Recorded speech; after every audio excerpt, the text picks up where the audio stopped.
Turabasuhuje mwese mudukurikiye, uyu ni umwanya nanone tugarutse tuvuga kuri kowa, ku kintu twagiye tubazwa cyane kigendanye na Delegate, ubu noneho nicyo tugiye kuvugaho. Nk'ibisanzwe rero ibintu byose bijyanye na transactions ndetse na delegation ubwo ngubwo ari nkayo twagereranya na staking nubwo bidahura neza. Delegate na staking byose bihuriye ku kintu cy'uko bijya kumera nka konte bloke, nk'uko wafungura konte bloke muri banki, ariko nanone aho bitandukaniye ni uko Delegate amacoins wakoreye Delegate igihe gishobora kugera ukisubiraho ukayakuramo ukabivanaho, nyine izo Delegate ukazibloka, ariko ubwo buryo bundi bwo ntago bishoboka. Reka turebe ukuntu bikorwa. Ubwo iyo wakoze staking ibyo uba wastakinze nyine izo coin wakoze staking, bakajya baguha n'ubundi izo ugenewe mu gihe runaka iyo kigeze, ariko zo ntabwo ushobora kwisubiraho ngo uzivanemo. Reka dukore login rero n'ubundi hano dushyiramo password, ubundi ukore unlock. Nyuma yo gushyiramo password ndakora unlock, mfungure wallet yanjye.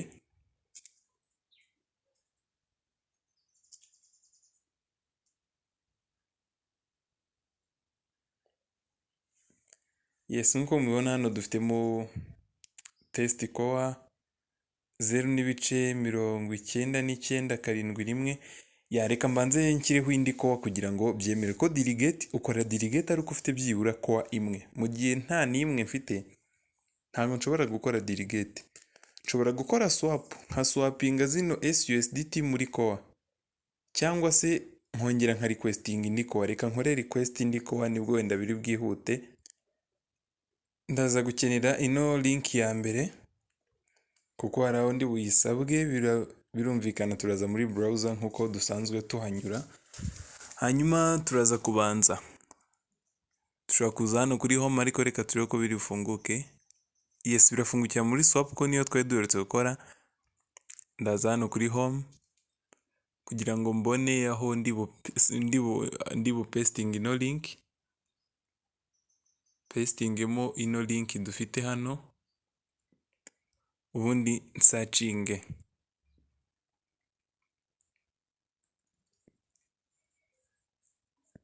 Urabona ko misenza n'ubundi muri testnet. Hano ndaza gukenera gushyiramo wallet address yanjye, nayo nari nayikopiye, ndaza nyikopiye aho nari nayishyize nyishyiremo.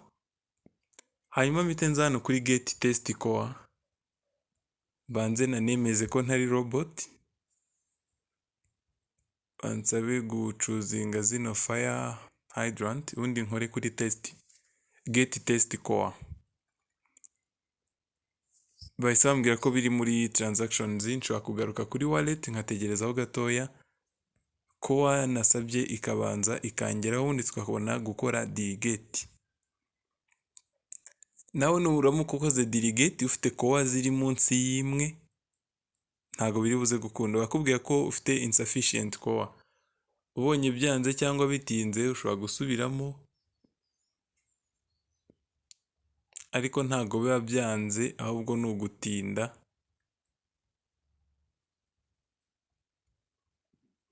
Hari igihe bifata akanya ariko katari kanini nanone. Urabona ko hano bahise bambwira ko mbura umunsi wose kugira ngo mbone kwaka indi core. Yes, urabona ko hano noneho core ndayifite. Hanyuma rero tugiye gufata indi link nanone ya Delegate, ni iyi ngiyi ya validator.test.btcs. n'ibyo ngibyo byose n'ubundi nk'uko tubizi link zose zinyura muri browser. Nituza muri browser ndaza kubanza nze kuri home kugira ngo n'ubundi ibi ngibi bivemo, subire kuri home page, hanyuma nshyiremo iriya link yo gukora Delegate.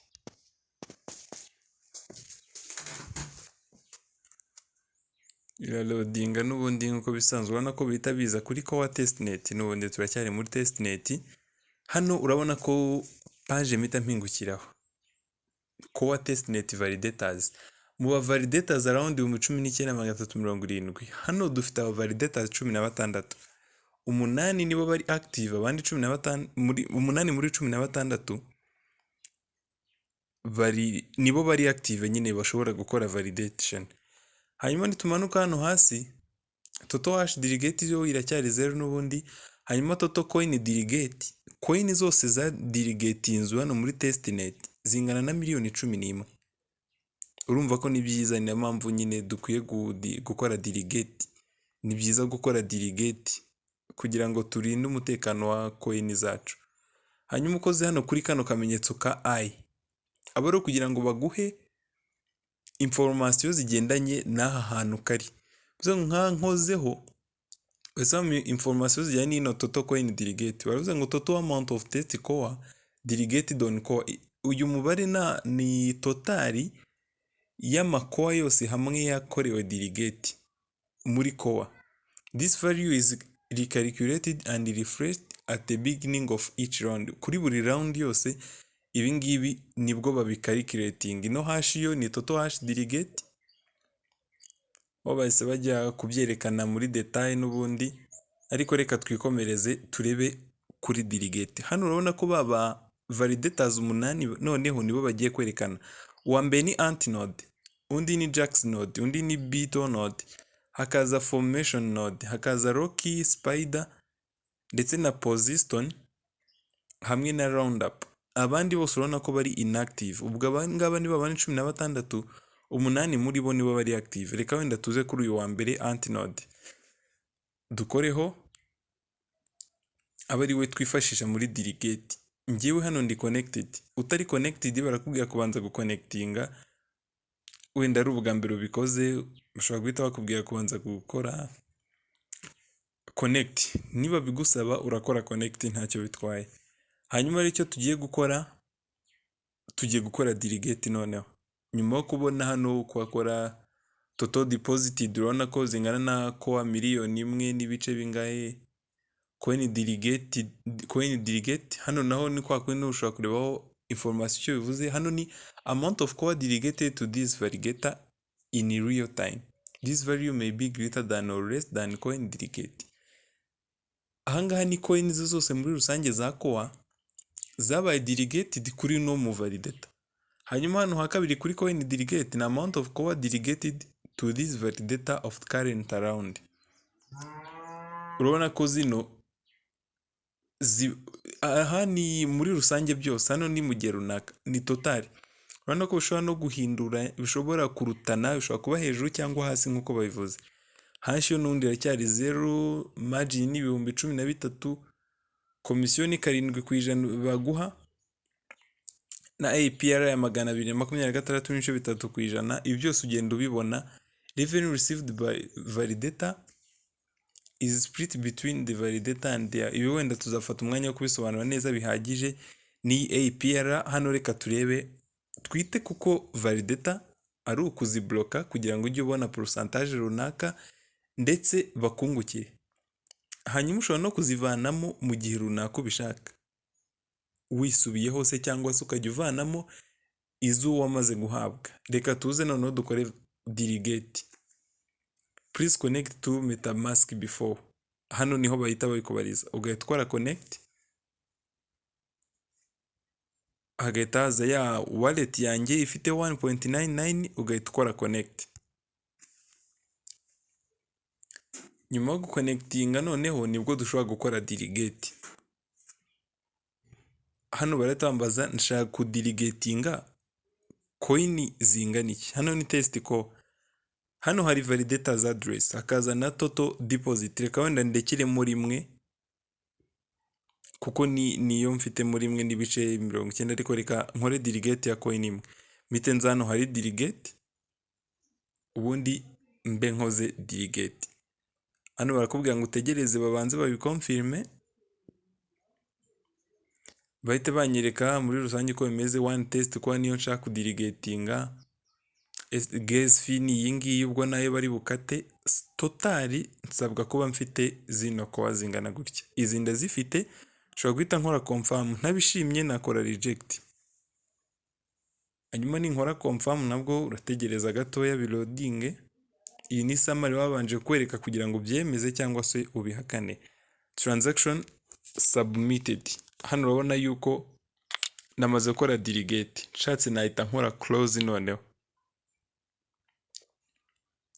nshobora guhita nkora close cyangwa se nkabanza nkareba view on core scan, nkabanza nkareba uko bimeze.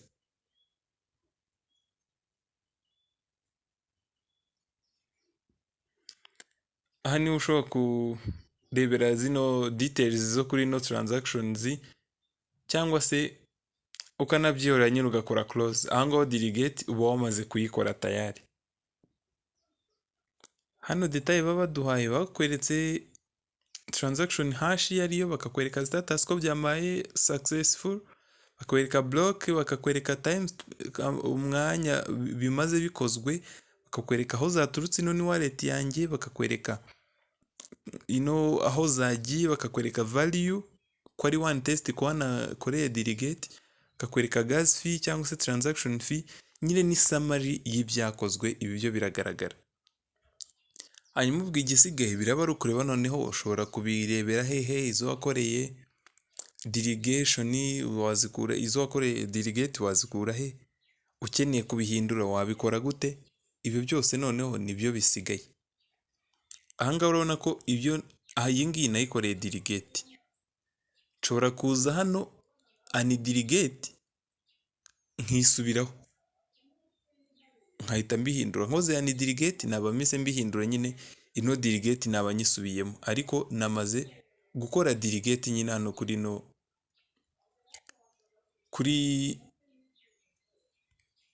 no network, kuri no mu validator wa anti. Uku nguku rero niko ukora delegation, ngira ngo murabibonye. Noneho n'uwari ufite ikibazo cy'uburyo wakora delegate yabibonye, n'ibindi rero tuzadukomeza tubibagezeho gake gake nk'ibisanzwe.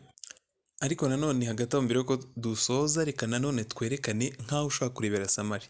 Uraza hano hejuru iburyo hari uturongo dutatu, uhita ukora hano kuri my staking kugira ngo turebe summary y'ibyo twakoze. Hano mfitemo delegate ni umwe turi gukorana, total deposit ni one test ko niyo nashyizemo, ubwo n'izindi waragiye uzishyiramo wabibonera hano. Validator coin ni one, coin reward ni zo umaze kwakira nyine kuriya bagenda baziguha gake gake, nta nimwe ndakira nibwo nkibikora. Hanyuma hano delegation ni ushobora kubonera byose muri rusange. Validator ni antinode, status ari active, commission ni 7%, APR ni iyo, coin delegate ni imwe, reward nta nimwe ndabona. Action nshobora gukora delegate cyangwa se nkakora ani delegate mu gihe nshatse kubivanamo. Aka nako nta kugenda tutakerekanye. Hano ni history y'uburyo wenda wagiye ukora delegate, n'ubundi coin records yaho ushobora kugeramo ukareba uko bimeze. Hano ni itariki nabikoreye nyine na hash records, ubwo ni iriya hash, n'ubundi byose hano ushobora kugenda nawe ureba uko bimeze. Iyi link nk'uko bisanzwe turayisanga muri description y'iki kiganiro. Uramutse ukeneye kugira izo ukuramo, hano uzahasanga claim, ariko twe nibwo tukibikora ntago baraduha umwanya wo gukora claim. Nuko rero bikorwa. Reka tubashimire mwese twabanye. Yari Robert muri Star Technology, naho butaha.